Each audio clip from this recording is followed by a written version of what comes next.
Hello students, how are you? I'm Krishna Nayak, your chemistry teacher. We are discussing about bonding in complex compounds, right? In the previous lecture, we discussed about the Werner theory.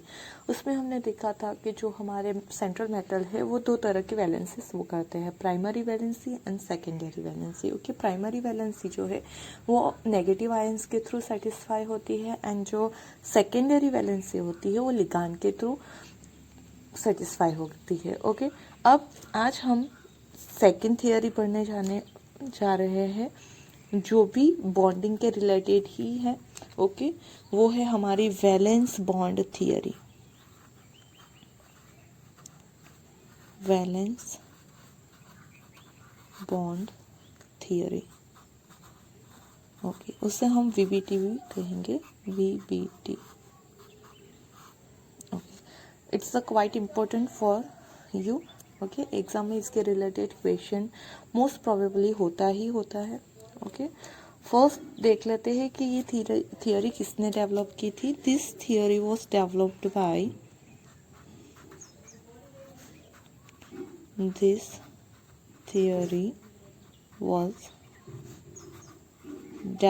Bye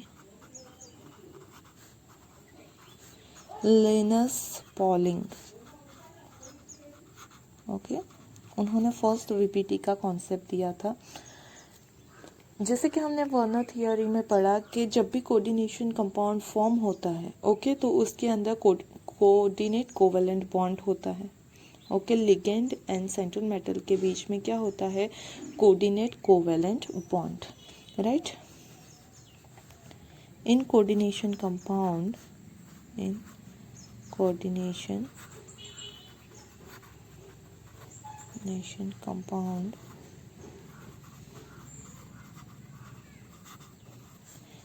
metal undergoes formation of coordinate covalent bond.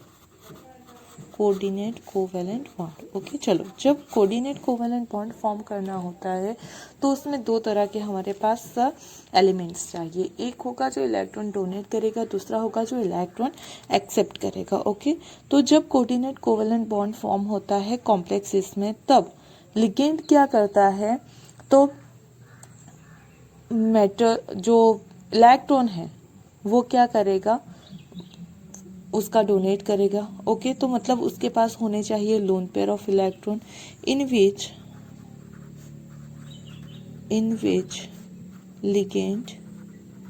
ligands donate their lone pair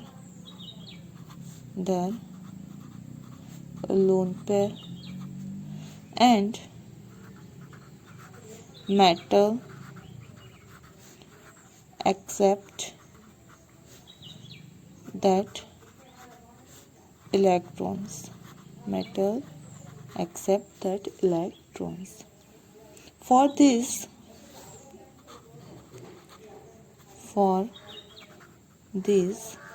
the metal ion provides vacant orbitals. Okay, जैसे कि हमने बोला coordination covalent bond है तो उसमें ligand जो है अपना लोन पे डोनेट करेंगे और मेटल जो है वो अपना इलेक्ट्रॉन जो है लिगेंड डोनेट कर रहा है वो एक्सेप्ट करेगा. अब एक्सेप्ट करने के लिए उसे वैकेंट चीज चाहिए, मतलब कि अगर मेटल के पास वैकेंट ऑर्बिटल है then and then it can form a coordination bond. Okay, अब ये जब कोऑर्डिनेट बॉन्ड फॉर्म होता है, ओके, जब वो अपनी एनर्जी प्रोवाइड करता है तो उसके अकॉर्डिंग क्या होती है, बॉन्डिंग होती है. एंड उस बॉन्डिंग के अकॉर्डिंग फिर उसका स्टेबिलिटी फाइंड आउट की जाती है. Okay, by this bonding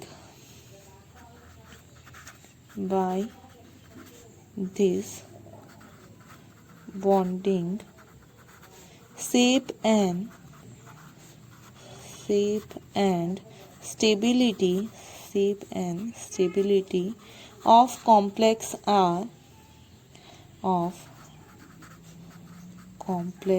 are predicted.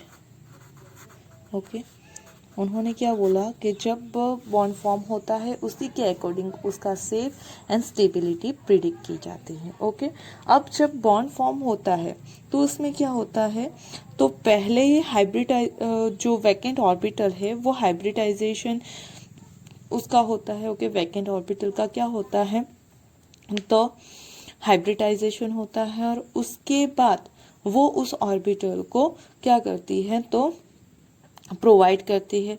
अब उस प्रोवाइडेड वैकेंट ऑर्बिटल में जो लिगेंड आयन है वो क्या करेंगे, अपने इलेक्ट्रॉन को डोनेट करेंगे, मतलब ओवरलैप होंगे. ओके तो वो चीज़ भी यहाँ पे लिख लेते हैं हम. Metal provides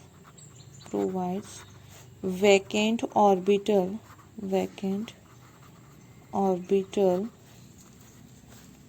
okay metal provides vacant orbital after hybridization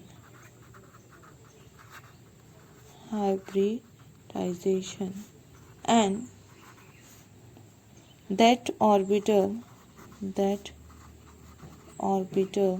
get overlapped by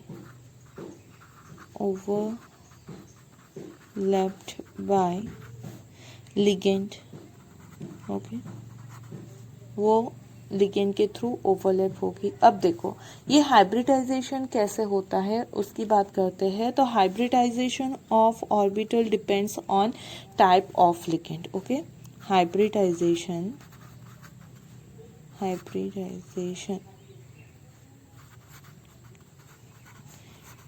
depends on types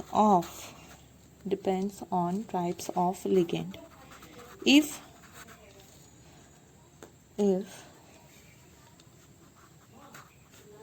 there is strong ligand then it paired electron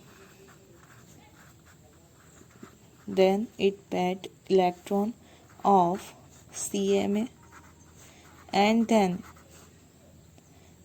after that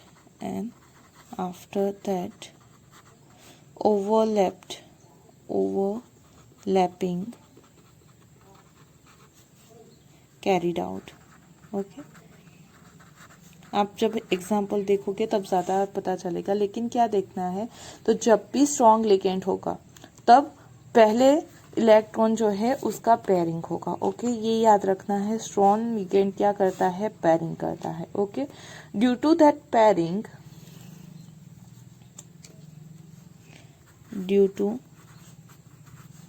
this pairing it form inner orbital complexes. Okay वो क्या करेगा, inner orbital complex form करेगा. और ये जो inner orbital complex है okay उसके पास this inner orbital complex contain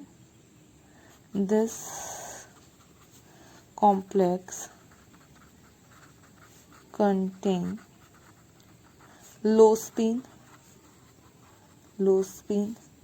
and diamagnetic or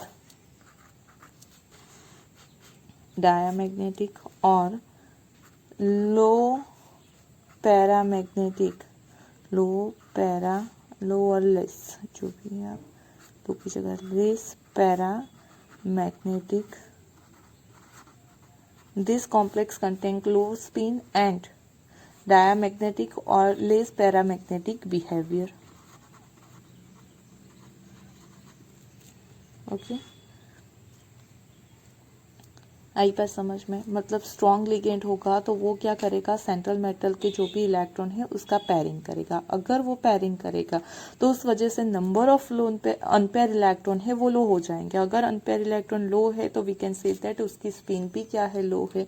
और अगर एक भी अनपेयर इलेक्ट्रॉन नहीं रहे तो वो डायमैग्नेटिक होगा, या फिर जो भी होंगे अनपेयर इलेक्ट्रॉन वो भी कम होंगे तो लेस पैरामैग्नेटिक बिहेवियर शो करेगा। ओके चलो, अगर स्ट्रॉन्ग लिगेंड की जगह वीक लिगेंड है तो क्या करेगा, तो week ligand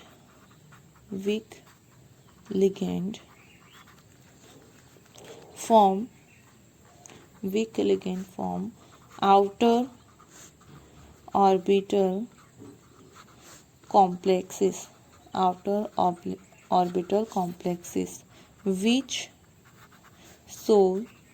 which shows high spin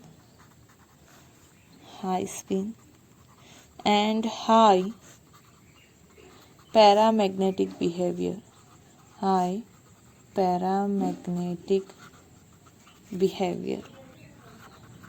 okay वो क्या करेंगे, तो हाई स्पिन शो करेंगे and high paramagnetic behaviour show करेंगे। ओके जब हम एग्जांपल देखेंगे आपको ज़्यादा समझ में आएगा कि किस तरह से हाई स्पिन शो करता है एंड किस तरह से वो पैरामैग्नेटिक बिहेवियर शो करता है। ओके वीक लिगेंड जो है वो, लेकिन वीक लिगेंड होगा तो याद रखो आउटर ऑर्बिटल कॉम्प्लेक्स फॉर्म करेगा। ओके और जब स्ट्रॉन्ग लिगेंड होगा तो वो इनर ऑर्बिटल कॉम्प्लेक्स फॉर्म करेगा। ओके हम एक लिस्ट लिख लेते हैं जो हमारे स्ट्रॉन्ग लिगेंड है वो और वीक लिगेंड है वो उसका। ओके और साथ ही में जब हाइब्रिडाइजेशन क्या होगा तब सेव कौन सा होगा वो भी हम लिख लेते हैं। ओके तो यहाँ पे लिस्ट लिख लेते हैं हम किसका, स्ट्रॉन्ग लिगेंड का एंड वीक लिगेंड का।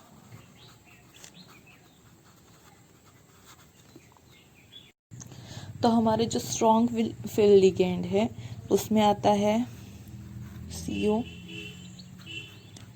NO,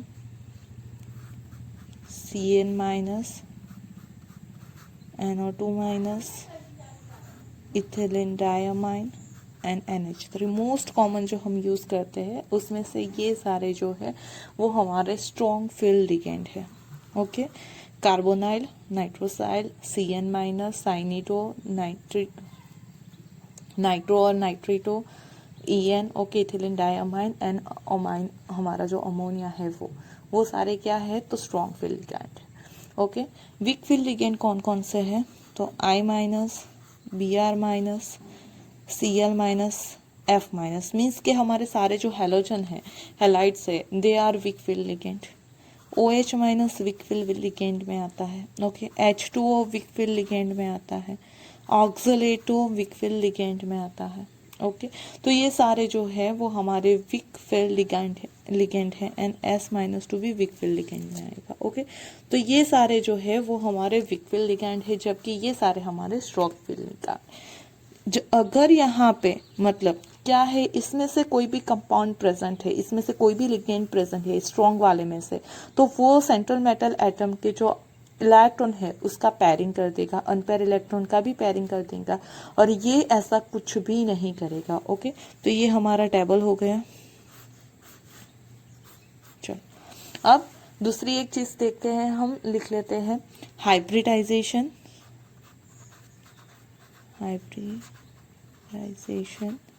and geometry.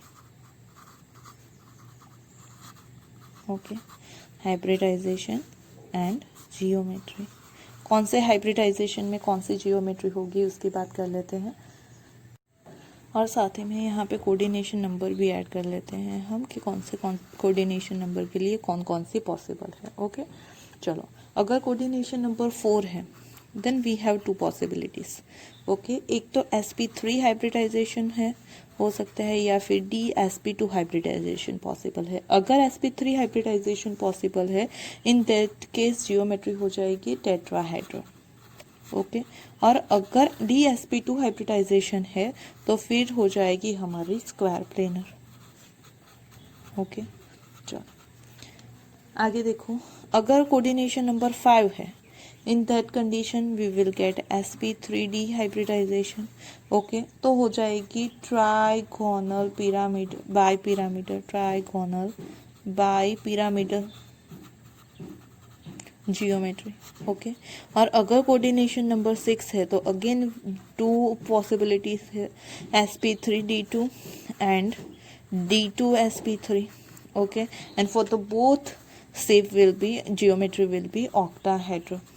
ओके, तो ये चीज़ आपको याद रखनी है कि जब लिगेंड 6 है तो एक ही जियोमेट्री पॉसिबल है, ऑक्टाहेड्रल। अगर कोऑर्डिनेशन नंबर हमारा 4 है तो देखना पड़ेगा हाइब्रिडाइजेशन किस टाइप का है, sp3 है या dsp2 है। ओके, sp3 है तो टेट्राहाइड्रल होगा, dsp2 है तो स्क्वायर प्लेनर होगा। ओके, और यहाँ से sp3d है कोऑर्डिनेशन 5 के लिए तो ट्राइगोनल बाइपिरामिडल। अब यहाँ पे अगर आपको कोई कंपाउंड दिया गया है और फाइंड आउट करना है कौन सा हाइब्रिडाइजेशन है, तो आप उस कंपाउंड को देख के भी इजीली कैलकुलेट कर सकते हो। पहले कोऑर्डिनेशन नंबर देख लो, अगर 4 है और स्ट्रॉन्ग लिगेंड प्रेजेंट है तो फिर dsp2 आएगा, और अगर वीक लिगेंड है तो sp3 आएगा। अगर स्ट्रॉन्ग लिगेंड होगा, कोऑर्डिनेशन नंबर 6 है तो dsp3 आएगा, और वीक लिगेंड प्रेजेंट है इन दैट कंडीशन sp3d2 आएगा। ओके, और ये आपका स्ट्रॉन्ग वीक लिगेंड का हो गया लिस्ट। अब हम उसके एग्जाम्पल्स देख लेते हैं। ओके, तो आपको और भी ज़्यादा क्लियर हो जाएगी ये सारी चीज़ें। चलो, आपका क्वेश्चन कैसे आएगा, तो आपको ऐसा दिया गया होगा, find out the magnetic behaviour, spin and geometry according to the VBT. Okay, find out geometry, spin and magnetic behavior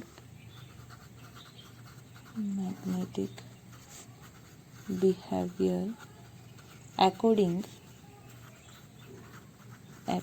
to VBT। Okay, valence bond theory के अकॉर्डिंग हमें इतना फाइंड आउट करना होगा।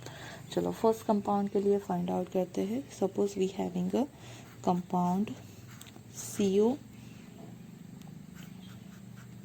NH3 3+। ओके, तो आपको starting कहाँ से करनी है, तो आपको जो भी सेंट्रल मेटल एटम है उसकी ग्राउंड स्टेट की कॉन्फ़िगरेशन लिखनी है। ओके, उसकी क्या लिखनी है, ग्राउंड स्टेट की कॉन्फ़िगरेशन। चलो, अब यहाँ पे हमारा सेंट्रल मेटल एटम है कोबाल्ट, तो उसकी ग्राउंड स्टेट की कॉन्फ़िगरेशन क्या हो जाएगी, तो कोबाल्ट का एटॉमिक नंबर होता है 27।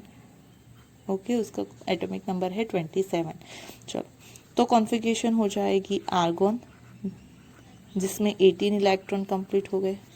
नाउ 4s2 आती है, एंड देन आता है 3d20, और ये हो गया 7। ओके, लेकिन जब भी हम लिखेंगे तो पहले 3d को लिखेंगे फिर 4s को लिखेंगे। ओके, चलो, अब ये हमारी कॉन्फ़िगरेशन हो गई। You can also measure this by the help of electron।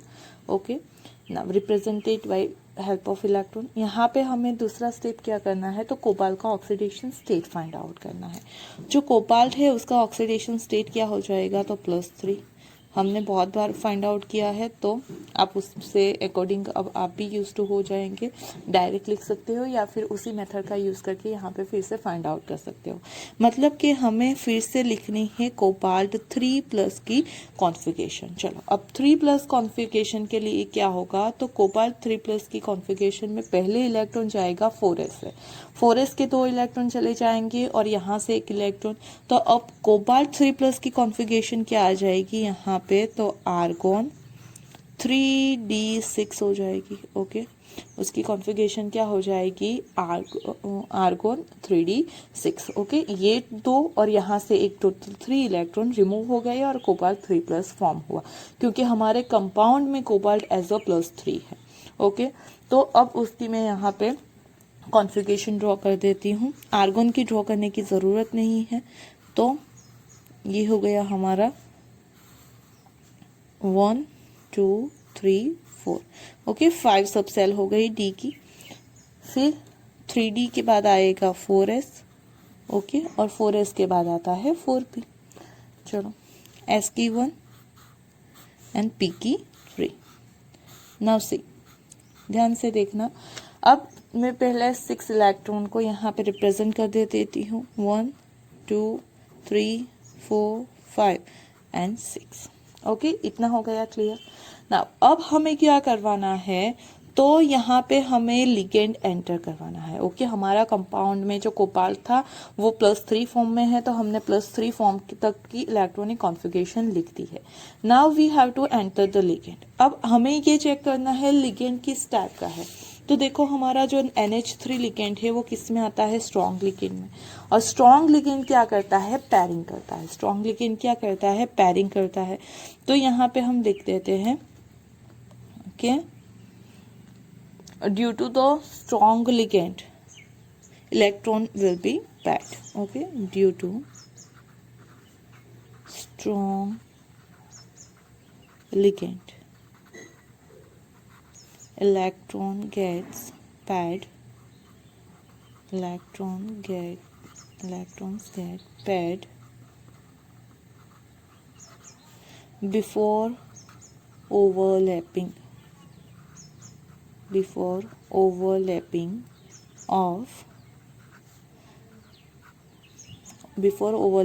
of ligand। Okay, अब ध्यान से देखना, हमें किसके लिए लिखना है। तो हमारे पास कंपाउंड है कोबाल्ट NH3 6 3+। ओके, चलो अब ये स्ट्रॉन्ग लिगेंड है तो हमें पैरिंग करनी है।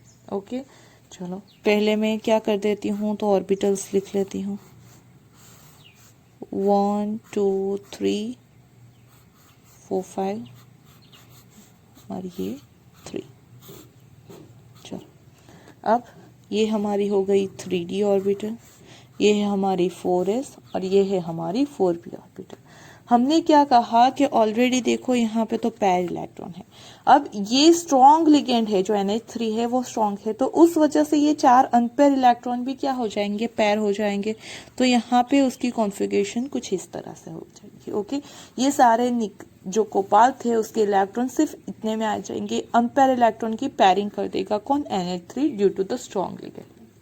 अब हमें एंटर करवाने हैं हमारे NH3 के इलेक्ट्रॉन्स। क्योंकि यहाँ पे NH3 जो है वो अपने इलेक्ट्रॉन डोनेट कर रहा है इसकी वैकेंट ऑर्बिटल में। कितने इलेक्ट्रॉन डोनेट करेगा, तो 6 पेयर ऑफ इलेक्ट्रॉन डोनेट करेगा। एक NH3 एक पेयर इलेक्ट्रॉन डोनेट करेगा, तो 6 कितने करेगा, 6 पेयर। तो 1 2 3 4 5 एंड 6 पेयर हो गई। एक pair 2 3 4 5 6 total 6 pair of electron NH3 donate करेगा। ओके, तो यहाँ से आप काउंट कर सकते हो कि यहाँ पे जो D था वो 2, ये एक S और P3, मतलब यहाँ पे हमारा हाइब्रिडाइजेशन कौन सा हो जाएगा, तो गिवन कंपाउंड के लिए हाइब्रिडाइजेशन हो जाएगा हमारा D2sp3। ओके, उसमें हाइब्रिडाइजेशन कौन सा हो जाएगा, D2sp3। अगर हाइब्रिडाइजेशन D2sp3 है देन क्या होगा, हम ये कह सकते हैं कि उसकी जियोमेट्री हो जाएगी ऑक्टाहेड्रल। चलो अब स्ट्रॉन्ग लिगेंड हमने बोला था कैसा, तो देखो इनर कंपाउंड फॉर्म किया। इनर कंपाउंड मतलब इनर d ऑर्बिटल यूज हो रही है। ओके, तो ये हो जाएगा हमारा inner orbital complex, inner orbital complex. अगर इनर ऑर्बिटल कॉम्प्लेक्स है ओके, तो वो उसकी स्पिन क्या हो जाएगी, तो स्पिन हो जाएगी लो स्पिन, स्पिन हो जाएगी यहाँ पे लो। Okay, you can see that कि यहाँ पे कोई भी अनपेयर इलेक्ट्रॉन है ही नहीं, तो वो क्या हो जाएगी, हमारी लो स्पिन हो जाएगी, लो स्पिन कॉम्प्लेक्स हो जाएगा। और जो मैग्नेटिक बिहेवियर है वो क्या हो जाएगा, तो मैग्नेटिक प्रॉपर्टी में देखो कोई भी अनपेयर इलेक्ट्रॉन नहीं है, हमने इनर कंपाउंड में भी देखा था। अगर इनर कॉम्प्लेक्स है तो लो स्पिन आएगी ऑलवेज, और मैग्नेटिक बिहेवियर या तो डायामैग्नेटिक होगा या फिर लेस पैरामैग्नेटिक होगा। तो यहाँ पे एक भी अनपेयर इलेक्ट्रॉन नहीं है, मतलब उसका मैग्नेटिक बिहेवियर हो जाएगा डायामैग्नेटिक। आई बात समझ में? तो इतनी चीजें आपको फाइंड आउट करनी है इस तरह से। पहले क्या करना है, तो जो भी सेंट्रल मेटल एटम है उसकी इलेक्ट्रॉनिक कॉन्फ़िगरेशन लिखो, उसके बाद सेंट्रल मेटल एटम का ऑक्सीडेशन नंबर फाइंड आउट करो और उसके लिए इलेक्ट्रॉनिक कॉन्फ़िगरेशन लिखो। फिर आपको क्या करना है, लिगेंड एंटर करवाना है। अगर स्ट्रॉन्ग लिगेंड है तो अनपेयर इलेक्ट्रॉन को पेयर कराओ और उसके बाद जितने भी नंबर ऑफ इलेक्ट्रॉन है उसे यहाँ पे एंटर करो। ओके, और उसके अकॉर्डिंग हाइब्रिडाइजेशन फाइंड आउट करो। हाइब्रिडाइजेशन से हमें मिल जाएगा ऑक्टाहाइड्रल या जो भी मतलब जियोमेट्री होगी वो मिल जाएगी। और अगर इनर डी ऑर्बिटल यूज हो रही है तो इनर ऑर्बिटल कॉम्प्लेक्स हो जाएगा, और इनर ऑर्बिटल कॉम्प्लेक्स के लिए लो स्पिन होता है कॉम्प्लेक्स, और मैग्नेटिक बिहेवियर आप यहाँ से लिख सकते हो। अगर एक भी अनपेयर इलेक्ट्रॉन नहीं है तो डायामैग्नेटिक, और अनपेयर इलेक्ट्रॉन है तो पैरामैग्नेटिक। ओके, आई बात समझ में? दूसरा एक कॉम्प्लेक्स लेके उसके लिए देखते हैं। चलो, सेकेंड हमारे पास कंपाउंड है, सपोज यहाँ पे कोबाल्ट F6 3-। ओके, वहां पे कोबाल्ट NH3 6 लिया था, यहाँ पे हमने कोबाल्ट Fe6 ले लिया है। ओके, तो पहले हमें क्या करना है, कोबाल्ट की इलेक्ट्रॉनिक कॉन्फ़िगरेशन लिखनी है। उसका इलेक्ट्रॉनिक नंबर है 27। तो यहाँ पे हो जाएगी आर्गोन, ओके, 3d7 4s2। पहले 4s2 फिलअप होती है फिर 3d7, लेकिन मैंने ये एनर्जी लेवल वाइज लिखी है इसलिए 3d7 4s2 लिखी है। ओके ना, अब यहाँ पे भी अगर आप देखोगे तो कॉम्प्लेक्स में कोबाल्ट का एटॉमिक नंबर ऑक्सीडेशन नंबर है +3। So we have to write the configuration for the cobalt 3+। Again उसकी कॉन्फ़िगरेशन हो जाएगी argon 3d6। Okay, and we will get like this कि यहाँ पे 1 2 3 4 1 2 3 4 5। ओके, उसमें इलेक्ट्रॉन कैसे फिलअप होंगे, तो 6 1 2 3 4 5 6। ओके ना, अब क्या है, तो देखो एंटर जो हो रहा है वो लिगेंड है फ्लोरीन। फ्लोरीन है हमारा वीक टाइप का लिगेंड। ओके, फ्लोरीन किस टाइप का है, वीक टाइप का लिगेंड है। अगर वीक टाइप का लिगेंड है तो यहाँ पे क्या हो जाएगा, तो we can say that due to weak ligand, due to weak ligand overlapping occurs without pairing okay, तो अब हम लिखते हैं किसके लिए, कोबाल्ट Fe6 3- के लिए। ओके, चलो, विदाउट पैरिंग करना है तो पहले हम इलेक्ट्रॉनिक कॉन्फ़िगरेशन के लिए लिख लेते हैं। ये हमारी DS P and again D। Okay, चलो 1 2 3 4 1 2 1 2 3 4। ओके, चलो नाउ सी, यहाँ पे जब वीक इलेक्ट्रॉन है, ओके, वीक लिगेंड है, तब ये जो कॉन्फ़िगरेशन है एज इट इज रहनी है। ओके, एज इट इज रहनी है। तो यहाँ पे हो जाएगा 1 2, ओके सॉरी यहाँ पे 1 ही है, 1 1 एंड 1। ये जो कॉन्फ़िगरेशन है उसमें कोई भी चेंज आएगा नहीं, ये एज यूजुअल हमारी रहेगी। ओके, ये जो है वो एज यूजुअल हमारी रहेगी। अब नेक्स्ट इलेक्ट्रॉन कहाँ पे एंटर होगा, तो उसके बाद की ऑर्बिटल में कितने फ्लोरीन है, 6। तो यहाँ पे 1 2 3 4 5 and 6। So you can see that कि ये देखो ये कौन सी थी हमारी 3D, ये 4s, ये 4p, और उसके बाद आती है 4D।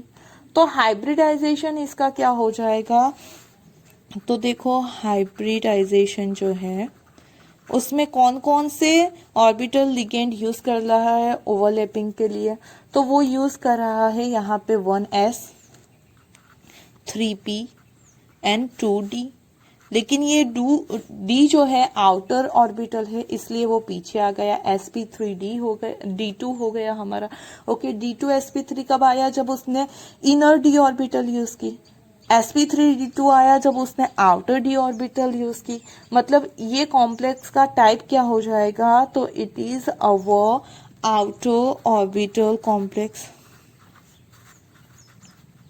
Outer orbital complex. Okay, अगर हाइब्रिडाइजेशन sp3d2 है तो सेप तो एज यूजल रहेगा, ऑक्टाहाइड्रल जियोमेट्री होगी, जियोमेट्री हो जाएगी ऑक्टाहाइड्रल। ओके, साथ ही में जो स्पिन है वो हो जाएगी high spin. You can see that यहाँ पे क्लियरली कि उसके पास 4 अनपेयर इलेक्ट्रॉन है, और वैसे भी आउटर ऑर्बिटल कॉम्प्लेक्स के लिए हाई स्पिन ही होता है। ओके, और 4 अनपेयर इलेक्ट्रॉन है, देन मैग्नेटिक प्रॉपर्टी भी उसकी हो जाएगी, मैग्नेटिक प्रॉपर्टी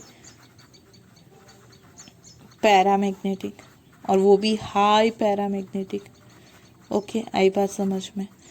तो ये हमें सिर्फ जब लिगेंड एंटर करवाए तब देखना है। अगर यहाँ पे स्ट्रॉन्ग लिगेंड होता तो इस इलेक्ट्रॉन का पेयरिंग करना था, अगर वीक लिगेंड है तो जो भी इलेक्ट्रॉनिक कॉन्फ़िगरेशन यहाँ पे आती है उसे एज इट इज रखना है। क्लियर? एक और एग्जांपल देख लेते हैं हम। नेक्स्ट कंपाउंड लेते हैं हम। ओके, निकल टेट्राक्लोरिडो निकलेट। ओके, 2 माइनस है यहाँ पे। तो अब यहाँ पे देखो, तो पहले हमें लिखना है किसका? निकल का कॉन्फ़िगरेशन। ओके, निकल जो है उसका एटॉमिक नंबर होता है हमारा कितना? तो 28 एटॉमिक नंबर है उसका। ओके, उसकी कॉन्फ़िगरेशन हो जाएगी argon, then 4s2 and 3d8। Okay, argon के 18 इलेक्ट्रॉन। तो ये कॉन्फ़िगरेशन हो गई। नव यहाँ पे उसका एटॉमिक नंबर देख लो। तो यहाँ पे जो निकल है उसका एटॉमिक नंबर है, सॉरी ऑक्सीडेशन स्टेट है +2, ऑक्सीडेशन स्टेट हमें लिखना होता है। एटॉमिक नंबर तो हमने ऑलरेडी लिख लिया है 28 इलेक्ट्रॉनिक कॉन्फ़िगरेशन के लिए। मतलब अब हमें Na+2 के लिए इलेक्ट्रॉनिक कॉन्फ़िगरेशन लिखनी है। तो वो 2 इलेक्ट्रॉन कहाँ से रिमूव होंगे? 4s से। तो Na2+ की इलेक्ट्रॉनिक कॉन्फ़िगरेशन हो जाएगी argon 3d8। Okay, argon 3d8 को अगर मैं रिप्रेजेंट करूँ तो कुछ इस तरह से मिलेगा मुझे, 1 2 3 4। ओके, और उसमें टोटल 8 इलेक्ट्रॉन, 1 2 3 4 5 6 7 8। ओके, ना अब मुझे किसके लिए लिखना है? तो निकल Cl4 2 माइनस के लिए लिखना है। अब ये जो Cl है वो कैसा है? वीक लिगेंड है। वीक लिगेंड है तो ये जो एंटाइटी है वो एज इट इज रहेगी। ओके, तो यहाँ पे मैं लिख सकती हूँ 5d ऑर्बिटल जिसमें कोई भी चेंज नहीं होगा। तो हमारे क्लोरीन किस में एंटर होंगे? उसके नेक्स्ट वाले में। ओके, चलो, तो यहाँ पे देखो 1 2 3 4 5 6 7 8 एज इट इज हो गया ना। अब हमारे नेक्स्ट इलेक्ट्रॉन जाने वाले हैं एस में।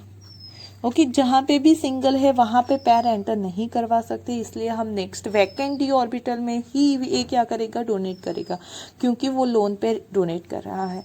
तो ये फर्स्ट लोन पेयर यहाँ पे कितने Cl है? 4 है, तो टोटल 4 लोन पेयर रिप्रेजेंट करनी है, 1 2 3 and 4। Okay, 1 2 3 and 4 lone pair में उसने कितनी ऑर्बिटल यूज़ की है? तो देखो sp3, क्यों? क्योंकि ये है हमारा 3d, ये है हमारा 4s एंड ये हो गया हमारा 4p। ओके, तो जो हाइब्रिडाइजेशन है यहाँ पे वो क्या हो जाएगा? यहाँ पे हाइब्रिडाइजेशन हो जाएगा sp3। अब ये sp3 हाइब्रिडाइजेशन में इनर ऑर्बिटल यूज नहीं हो रही है, मतलब ये है हमारा outer orbital complex, outer orbital complex. Okay, plus यहाँ पे sp3 हाइब्रिडाइजेशन है, मतलब कि उसका जो शेप है वो आ जाएगा टेट्राहाइड्रल, उसका जियोमेट्री हो जाएगा टेट्राहाइड्रल। ओके ना, आउटर ऑर्बिटल के लिए क्या होता है? तो it is a low spin complex, sorry outer के लिए हाई स्पिन कॉम्प्लेक्स हो जाता है, high spin complex. Okay, and साथ ही में अनपेयर इलेक्ट्रॉन है तो paramagnetic behaviour, paramagnetic behaviour show करेगा। ओके, तो ये सारी चीज़ें आप फाइंड आउट कर सकते हो। ओके, एक और एग्जांपल ले लेते हैं। हम यहाँ पे ले लेते हैं फोर्थ में निकल, और वहाँ पे हमने वीक लिगेंड लिया था, तो आप स्ट्रॉन्ग लिगेंड ले लेते हैं CN4 2-। ओके, चलो टेट्रासाइनिडो निकलेट 2 हो जाएगा। ओके, पहले लिख लेते हैं निकल की कॉन्फ़िगरेशन। निकल की कॉन्फ़िगरेशन हो जाएगी 28 एटॉमिक नंबर, तो आर्गॉन 4s2 3d8। ओके, अब यहाँ पे निकल का जो एटॉमिक नंबर है वो क्या है, +2 है। मतलब हमें अब लिखनी है यहाँ पे निकल 2+ की कॉन्फ़िगरेशन। ओके, निकल 2+ की कॉन्फ़िगरेशन हो जाएगी आर्गॉन 3d8, 2 इलेक्ट्रॉन 4s में से निकल जाएंगे। मतलब कि 8 इलेक्ट्रॉन किस तरह से यहाँ पे प्रेजेंट है, तो 8 इलेक्ट्रॉन कुछ इस तरह से प्रेजेंट होंगे। ये हमारा d ऑर्बिटल 1 2 3 4। ओके, और उसमें यहाँ पे हो जाएगा 1 2 3 4 5 6 7 एंड 8 8 इलेक्ट्रॉन। ओके, नाउ जो लिगेंड है या एंटर होने वाला वो कैसा है, स्ट्रॉन्ग लिगेंड है। ओके, यहाँ पे चाहे तो आप लिख दो CN स्ट्रॉन्ग लिगेंड है। और स्ट्रॉन्ग लिगेंड क्या करता है, पैरिंग करता है। मतलब जब हम इसके लिए कॉन्फ़िगरेशन लिखेंगे, किसके लिए, निकल CN4 2- के लिए, तो पहले हमें क्या करनी होगी, पैरिंग करनी पड़ेगी। ओके, पैरिंग करेंगे तो हमारे पास इलेक्ट्रॉनिक कॉन्फ़िगरेशन कुछ इस तरह से आएगी 1 2 3 4 then S and then P। चलो ये हो गई हमारी यहाँ पे कौन सी ऑर्बिटर, तो 3D, ये 4s एंड 4p। यहाँ पे ऑलरेडी ये 3 इलेक्ट्रॉन का पैर ही है, तो ये 1 2 3 पैर इलेक्ट्रॉन। अब ये दोनों सिंगल सिंगल है तो उसे एक में पैरिंग में कर देते हैं। ओके, अब हमें एंटर करवाने हैं 4CN, तो 1 2 3 एंड 4। ओके, तो हाइब्रिडाइजेशन यहाँ पे क्या आया, हाइब्रिडाइजेशन यहाँ पे हो गया हमारा, देखो एक D यूज हुई, एक P और 2 P ऑर्बिटल। ओके, एक D एक S और एक P। अब ये इनर ऑर्बिटल यूज हो रही है, so we can say that it is a inner orbital complex, inner orbital complex. Okay, और DsP2 हाइब्रिडाइजेशन के लिए मैंने आपको क्या बोला है कि उसका जियोमेट्री होता है स्क्वायर प्लेनर, जियोमेट्री हो जाएगा स्क्वायर प्लेनर। ओके, और साथ ही में अब इनर ऑर्बिटल है तो स्पिन कैसी आएगी, लो स्पिन कॉम्प्लेक्स होगा, लो spin complex. Okay, you can see that यहाँ पे एक भी अनपेयर इलेक्ट्रॉन नहीं है, लो स्पिन कॉम्प्लेक्स। और प्लस मैग्नेटिक बिहेवियर कैसा हो जाएगा, तो डाया मैग्नेटिक प्रॉपर्टी। आई बात समझ में, तो आप VBT का यूज करके ये सारी चीजें फाइंड आउट कर सकते हो। ये हो गया हमारा VBT valence bond theory. Okay, अगर कोई भी आपको क्वेरी है then you can ask me by a message. Okay, I will definitely try to solve your query, and thank you for watching this video. If you think it is helpful for you, then don't forget to press like button. Thank you for watching.